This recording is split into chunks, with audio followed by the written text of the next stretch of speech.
Assalamualaikum warahmatullahi wabarakatuh. Perkenalkan, nama saya Siti Maryam. NIM I1A21919. Tugas UAS Balaghah Ma'ani. Baiklah, di sini saya akan menjelaskan materi tentang teknik penyusunan ungkapan qas. Yang pertama yaitu pengertian qas.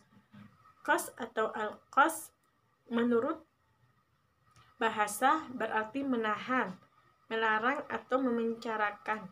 Adapun menurut istilah yaitu mengkhususkan suatu perkara dengan perkara lain dengan menggunakan tata cara khusus. Contohnya, ma faham ila khalil, tidaklah paham kecuali Khalil. Makna contoh di atas adalah menentukan kepahaman pada Khalil dan meniadakan keadaan yang sama dari orang selainnya. Lafaz ila, kata yang keluar dari masdar. Al-fahmu dinamakan maksur atau dan yang sesudahnya yaitu lafaz khalil dinamakan maksur alai. Lafaz ma dan ila disebut juga cara mengqas atau thariqatul iktisar. Yang B yaitu pembagian qas. Jika diperhatikan kedua bagian pokok dalam qas yaitu maksur dan maksur alai, maka menurut Ahmad Izan qas dibagi menjadi dua, yaitu yang pertama qas al-sifat ala al-mausuf, yaitu mengkhususkan sifat pada yang disifati. Yang kedua qas al-mausul ala al-sifat, yaitu mengkhususkan yang tersifati pada sifat.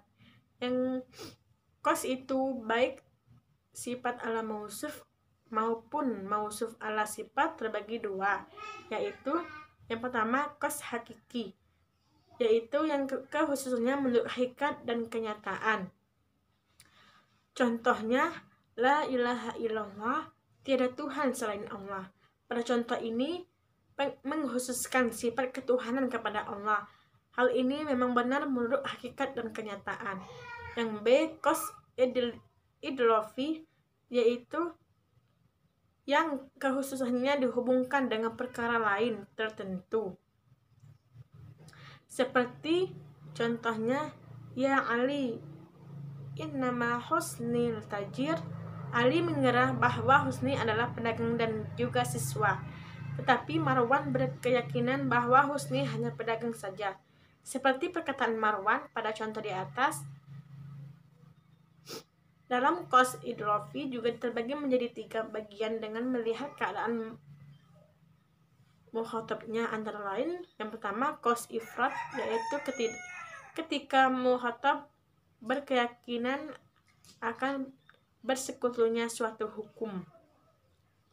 Contohnya, innamallahu ila wahid, sesungguhnya Allah Tuhan yang Maha Esa. Yang kedua qas gaib, yang apabila mukhatab berkeyakinan dengan kebalikan hukum yang ditetapkan. Contohnya, ma syafara ila Ali, tidaklah pergi melainkan Ali. Contoh tersebut untuk menolak orang yang berkeyakinan bahwa orang yang pergi itu Khalil bukan Ali. Dengan demikian berarti Anda telah membalikkan keyakinan mukhatab. Yang ketiga yaitu qas ta'yin, yaitu ketika mukhatab ragu-ragu dalam hukum, seperti ketika ia ragu tentang keadaan bumi apakah bergerak atau tetap. Yang C yaitu teknik penyusunan qas. Dalam buku Balaghatul Jami oleh Profesor Dr. D. Hidayat, cara memfokuskan gaya bahasa ada tiga macam, yaitu yang pertama al-qas bil taqdim. Dalam al-qas bil taqdim, unsur atau fungsi kalimat yang ingin difokuskan maknanya diletakkan pada awal kalimat. Di bawah ini beberapa ayat yang mengandung uslub qas dengan at-taqdim dalam terjemah dapat digunakan partikel lah atau kata penegas seperti hanya. Contohnya yang pertama yaitu ayat yang pertama, Bismillahirrahmanirrahim, wallahu mulkus samawati wal ardi wallahu ala kulli syai'in qadir. Yang artinya, dan kepunyaan Allah lah kerajaan langit dan bumi, dan Allah maha perkasa atas segala sesuatu. Contoh yang kedua yaitu lakum dinukum waliyadin, yang artinya untukmu agamamu dan untukku agamaku.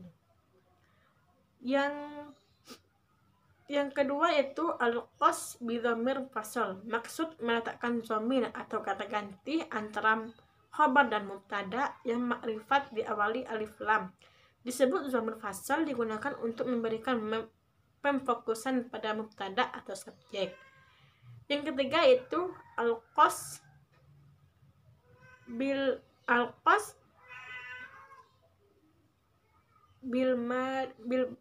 madawat, pemfokusan dengan menggunakan adawatul qas. Baiklah, itulah yang dapat saya sampaikan. Apabila ada kesalahan kata, saya mohon maaf. Saya akhiri. Wassalamualaikum warahmatullahi wabarakatuh.